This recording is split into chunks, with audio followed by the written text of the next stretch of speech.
Sarah's world crumbled on a crisp autumn evening. It's a kind where leaves whisper secrets and the air holds the promise of change.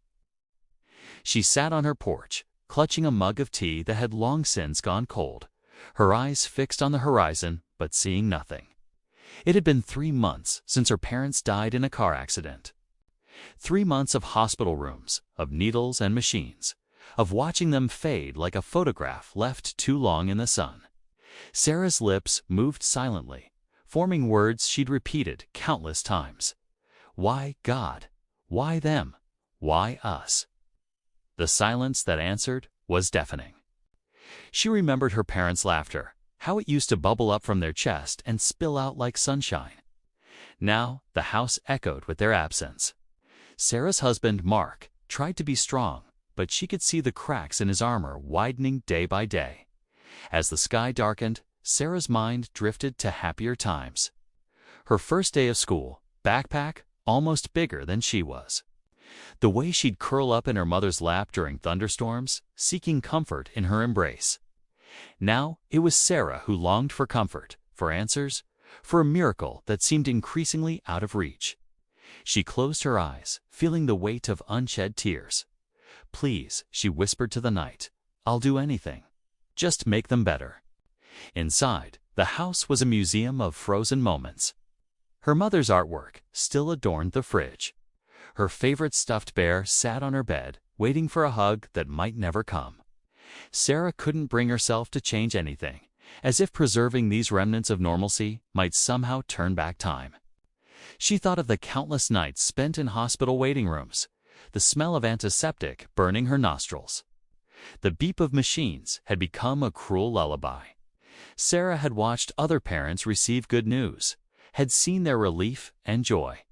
She'd also seen the devastation of those who weren't so lucky, and the fear that she might join their ranks gnawed at her constantly. Mark found her there on the porch hours later, shivering in the cool night air. He draped a blanket over her shoulders, his touch gentle but hesitant, as if he feared she might shatter at any moment. They sat in silence, both lost in their own private hells. "I keep asking why," Sarah finally said, her voice barely above a whisper. "But there's never an answer." Mark took her hand, his own rough with worry and sleepless nights. Maybe there isn't one," he replied, his voice cracking. "Maybe we're just supposed to have faith." But faith felt like a luxury Sarah couldn't afford. Not when her daughter's life hung in the balance.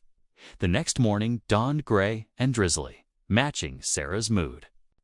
She went through the motions of her day, making calls to insurance companies, scheduling appointments, all while feeling like she was moving through molasses. Every task felt monumental, every decision a potential matter of life and death.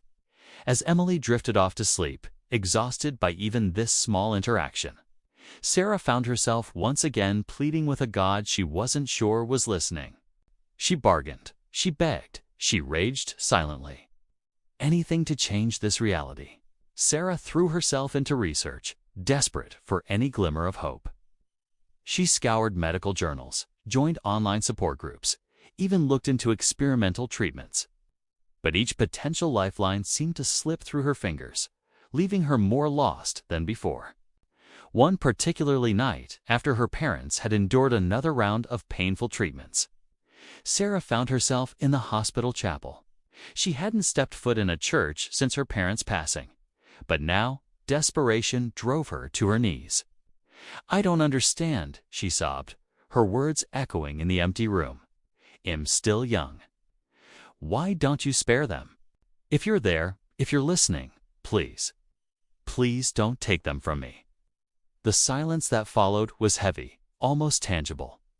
Sarah felt the weight of her grief, her fear, her anger pressing down on her. And then, unexpectedly, a small measure of peace.